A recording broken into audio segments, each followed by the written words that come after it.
Südamlikud tervitused, armsad valgusolendid ja tere tulemast Valguse kanalile. Mina olen Kaia-Liisa Reinult ja täna me räägime sinu loomise väest. Me oleme rääkinud sellest, ma arvan, varem ka. Aga täna sellisest vaatenurgast. Et võib-olla sa tead, aga võib-olla sa ei tea. Ja võib-olla sa tead, aga ei tunne nii päriselt. Et ja kui suur on sinu vägi tegelikult.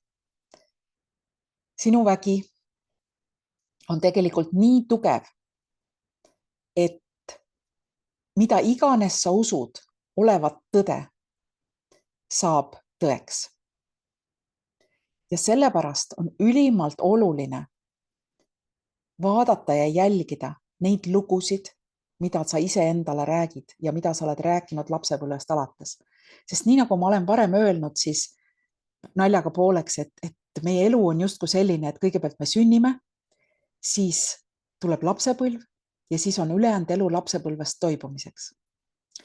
Aga see ei ole tegelikult üldsegi naljakas, sest kõik see, mis me lapsepõlves kogeme, saab meie looks. Ehk me paneme selle sellisesse kasti, kuhu peal on kirjutatud maailm toimib nii. Elu on selline ja nii edasi. Ja kõik, mida me oleme kogenud, läheb sinna kasti kui normaalsus, et nii asjad käivad.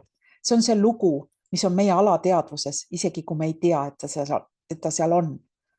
Kõik see, mis me oleme, kõik tunded, mis me oleme kogenud lapsena, kõik see, kuidas meie vanemad käitusid omavahel, kas ja kellelgi oli sõltuvust, kas ja kuidas meid kiusati või alavääristati, vahet ei ole, kas seda tehti või mitte, kõik see, mis me lapsena oleme kogenud ka tundetasandil, on selles loos.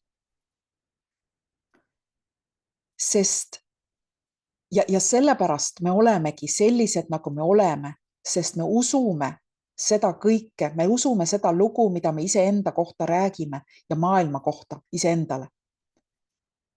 Aga see, mida me peame teadma, on see, et kogu meie reaalsus ja kõik see, mida me usume olevat tõde, ka see, mitte ainult reaalsus, vaid ka kõik see, mida meie usume olevat tõde, on meie endi looming. Ja see meie endi looming loob meile reaalsuse, ehk me loome selle reaalsuse läbi selle loo, mida me oleme enda jaoks võtnud uskuda. Nii et vaata väga tugevalt enda sisse neid lugusid, mida sa räägid iseendale enda kohta, maailma kohta, teiste inimeste kohta, oma lähedaste kohta ja selle kohta, kuidas see maailm toimib. Ja võib-olla selle kohta, kuidas sina oled selle kõige ohver või me kõik oleme selle ohvrid. Ja tee see uskumus ringi, tee see lugu ringi, räägi endale uus lugu, sest see loob sinu reaalsuse. Sest see on üks neid asju, mida ma oma teraapiates väga palju näen ja mis mina olen isiklikult oma elus läbi teinud. Nii et läbi isikliku kogemuse võin öelda, et see on nii. Nii et mõtle selle peale ja tee vastavad korrektiivid. Kas üksinda või kellegi abiga. Mina olen selleks ka olemas. Nii et ilusat päeva sulle ja loo kõike seda, mida sa tegelikult tahad luua. Kohtumiseni.